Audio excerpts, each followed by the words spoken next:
Good morning, welcome, and we are in Proverbs chapter 29 today. Proverbs 29:1 says, "He who is often rebuked and hardens his neck will suddenly be destroyed, and that without remedy."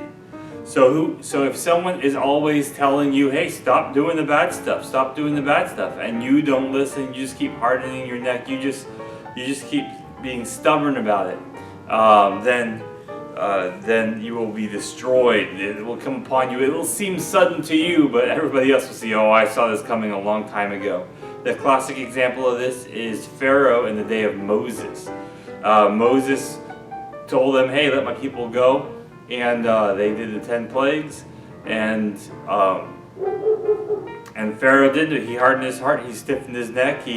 He would not obey. So God brought the 10 plagues upon him, and then the destruction of his whole army at the Red Sea. And then he no longer was chasing the Israelites. They were free.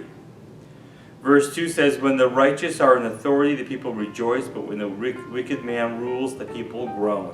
So people like to argue throughout history what kind of government is the best. Is it a monarchy where there's one king? Is it a democracy where the people rule? Is it like what we have, a republic where we have representatives? And really the best form of government is a theocracy with Jesus Christ in charge, right? But it's not just because it's a theocracy. It's because Jesus Christ is in charge that's going to make it good in the coming millennium. But the thing is, it's not a form of government that is better or worse than another. All of them can be good if good people are running it. If you've got a good king, a monarchy is a wonderful thing. Then the evil people don't get a voice, the good king rules well, and everything's great. If you don't have a good king, if it's an evil king, it's going to be horrible. And the same thing with a democracy. If the majority of people are good, then a democracy is going to be great. If the majority of the people are not good, or at least the majority of the ones pulling the votes, they're not good, then it's not going to be great. Same thing with the representative government like we have today. We vote our guys in, but if we vote bad people in, it's not going to be good. And so our founding fathers realized this, so they tried to limit the power of the government as much as they could.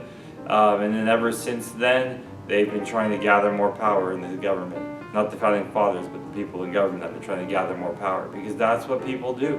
So realizing that, we need to limit their power, because God is the one who is ultimately the ruler of our souls.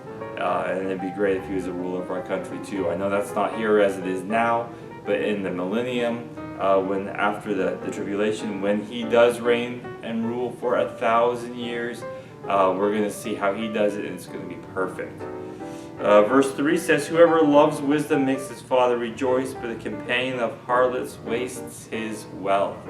So if you are wise, your father's going to be so proud of you, but if you take all your money and spend on prostitutes, your father's not going to be proud of you. It is going to be a waste. Everyone's going to think it's a waste. Even you one day will think it's a waste. So don't do that. Be wise about what you do and how you act and what you say, and you'll make your parents proud.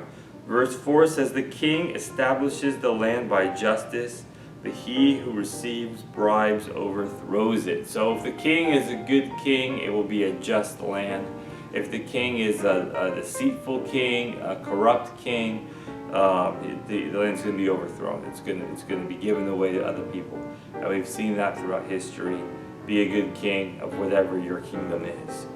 Verse 5 says, "A man who flatters his neighbor spreads a net for his feet." If you don't just flatter people, don't just make people feel good for the sake of feeling good. Encourage them and make them feel good for the stuff that they're doing well, and encourage them in stuff that they're doing not. Be real with your neighbor.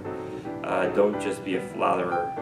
Verse 6 says, "By transgression the evil man is snared, but the righteous sings and rejoices." When you are righteous, you have that freedom of conscience. You can sing, you can rejoice, you can just be happy. The evil man is going to be trapped by his evil doings. So yeah, don't do evil, do good instead. God bless you and have a nice day. We'll see you next time.